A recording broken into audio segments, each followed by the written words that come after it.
BTC सेक्रेटारियाव दिनै मजाबारि गामिनि रायजो राजाफोरखौ लानानै फैदों।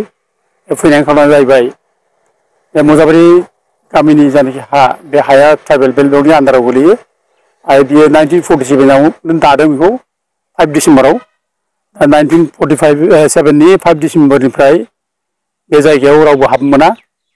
बे जायगायाव जाय हा बायगोन बे इलिगेल हा बायनो मोना बे जायगायाव थानो मोना। दा खिन्थु दा बे मजाबारि गामियाव दिनै बे जायगानि असे बर' फिसाफ्रा गावनि हाखौ गारनानै दिनै गासिबो खारजोबनानै दङ। गासै 31टा फेमिलि 31 घर दिनै गावनि न' गारनानै खारबाय हा हु गारनानै खारबाय। दा ओमफ्राय बे जायगायाव गुबुन हारि जायफ्रा बे जायगानि प्रटेक्टेड क्लासनि मानसि नङा ट्राइबेल मानसि नङा बे जायगायाव हाबनानै थाहैबाय। आरो बे जायगायाव सोरनि हायाव सोर अबे जाथिनि मानसिया आवग्रिनानै लाफैदों बेखौ अलरेडि सार्भे खालामनानै नायखांजोब्बाय। बेखौ माने सिडलिनि सार्कोल अफिसार बे सार्भे खालामजोब्बाय। दा रेकर्डखौ ओंखारखाजोब्बाय आरो सिडलिनि सार्कोल अफिसारा बेखौ सार्भे खालामनानै नायनानै बे जायगायाव एनक्रच जादों बे बाथ्राखौबो अलरेडि माने रिटेन साबमिटबो खालामबाय कमप्लेनबो होबाय। एरियायाव जेसेबां दङ बे गासिबो दा एनक्रच जाजोब आरो बेखौ इभिकसन खालामनायनिबो मोनसे सार्कोल अफिसनिफ्राय मोनसे बिटिसिआव लिरना हरनाय जाबाय।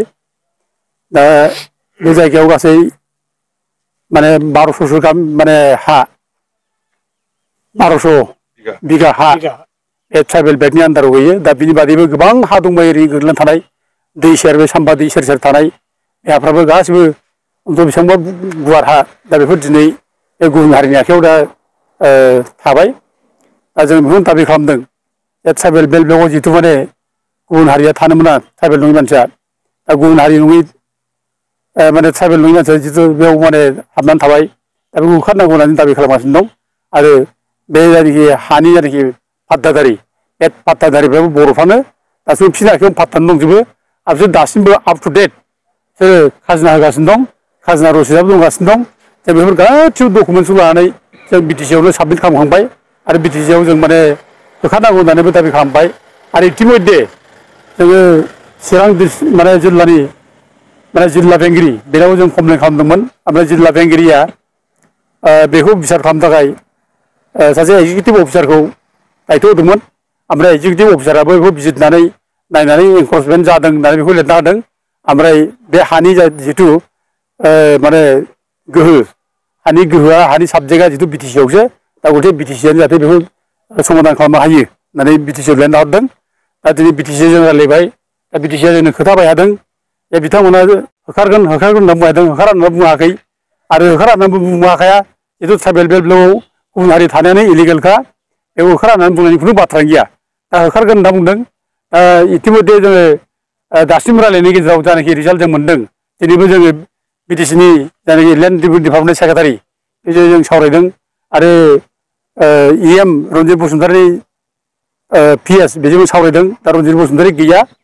दा रायलायनायनि गेजेराव बुंदों जे होखारनायनि पलिसिखौ लाखानाय जाबाय।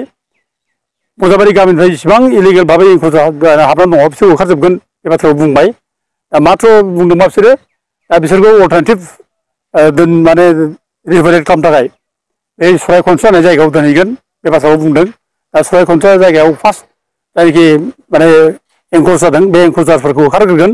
बिसोर होखारखांनायनि उनाव सरायखनस्रायाव बे मजाबारिनि जेसेबां एनक्रचारफोरखौ दोनहैगोन होनना बुंदों। दा जों बेखायनो बेखिनिखौ जोङो माने नेनानै दङ जे थाब खालामनांगौ। आरो आसलथे आयेनाथ' बिदिबो नङा जे ट्राइबेल बेल्ट ब्लकआव जायफ्रा इलिगेल भाबै थाफैदों बिसोरो खुनु रावबो आलासि नङा। बे जायगाखौ बिसोरो भेकेट खालामनांगौ होखारनांगौ। सोर बे जायगायाव थानो मोना बे जायगायाव थानो मोनै मानसिखौ नोङो दस्रा जायगायाव हा नागिरलायनो होनाय बे आयेनाव गैया। जेरावखि जाया बिसोर थांफिननांगौ अबे जायगानिफ्राय फैदों बे जायगायाव थांफिननांगौ बिसोमोन। खिन्थु गभर्नमेन्टआ बिसोरखौ जुदि अबेबा रिहेबिलिट खालामना दोनबा दायथ'खौ लादोंब्ला बेखौ जाहाथे थाब खालामनो हायो जों बेखौ इमिडियेट माने सरकारखौ नारसिन जायो। आरो जुदि थाबनो जुदि बिटिसिआ खालामाब्ला जों थाबैनो बोथोरखौ नायनानै जोङो धरना होगोन। बेखौ जों माने थिग खालामनाय जाबाय। इमिडियेट बे धरनाखौ जों लानाय जागोन। दा बेजों लोगोसे आङो दिनै रायजो राजानि सिगाङाव मोनसे गोनांथार बाथ्रा मिथिनो लुबैदों। दा बावैसो सिगां जा सनापुर ट्राइबेल बेल्टनिफ्राय आसाम सरकारा जे माखासे माने थानो मोनै मानसिफोरखौ नन प्रटेक्टेड क्लासनि मानसिखौ होखारबाय। दा बे जिनिसखौ जों दिनै माने गिबियावनो जे होखारनायखौ जोङो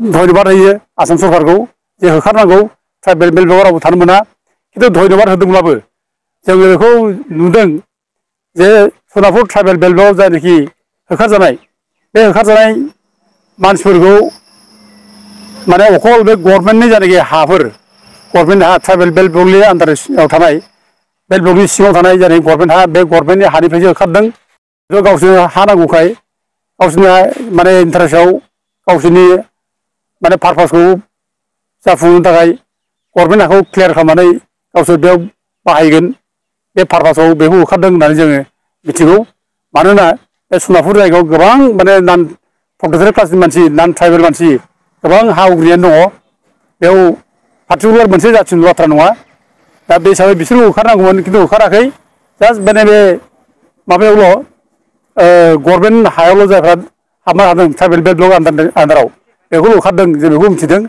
दा जों बेखौनो खावलायो जे आसाम गभर्नमेन्टआ जायनाखि खोथा बुंनो हादों बिथांमोननि खोथा बुंनायफ्रा पार्टिकुलार माबा मोनसे कमिउनिटिखौ टारगेट खालामनानै बुंबाय थानाय जादों जे अबेबा माने मिया जातिखौ होखारनायनि बाथ्रा बे बाथ्राखौ बुंनो हादों खिन्थु जोंना बेल्ट ब्लकआव जोङो खुनु मिया खुनु असमिया बा खुनु मोनसे जातिनि बाथ्रा फैयाखै जों खुनु जातिखौ लानानै जों बाथ्रा बुङा ट्राइबेल बेल्ट ब्लकआव जायफ्रा इलिगेल जाय एनक्ल'जार्स जायफ्रा थानो मोना बेखौ होखारनांगौ होननानै जों दिनै बुङो आरो बेखौ जों दाबि खालामो दिनै ट्राइबेल बेल्ट ब्लकआव अखल मियाल' नङा मिया बादैबो गोबां माने नान मियाफोर दङ जायफ्रा थानो मोना जायफ्रा नाइन प्रटेक्टेड क्लासनि मानसिफोर बिसोर दिनै माने मियाजों समान समान दिनै ट्राइबेल बेल्ट ब्लकआव माने हा आवग्रिनानै दङ दा दिनै जों बेखौ होखारजोबनांगौ होननानै जों दिनै दाबि खालामो दिनै बिटिसि ओनसोलाव लाख लाख बिगा हा दिनै माने मियाजों लोगोसे गुबुन जातिफोरबो दङ माने जायफ्रा थानो मोना जायफ्रा बाहेरानिफ्राय फैनाय बांलादेशि हिन्दु रिफुजिफोर दङ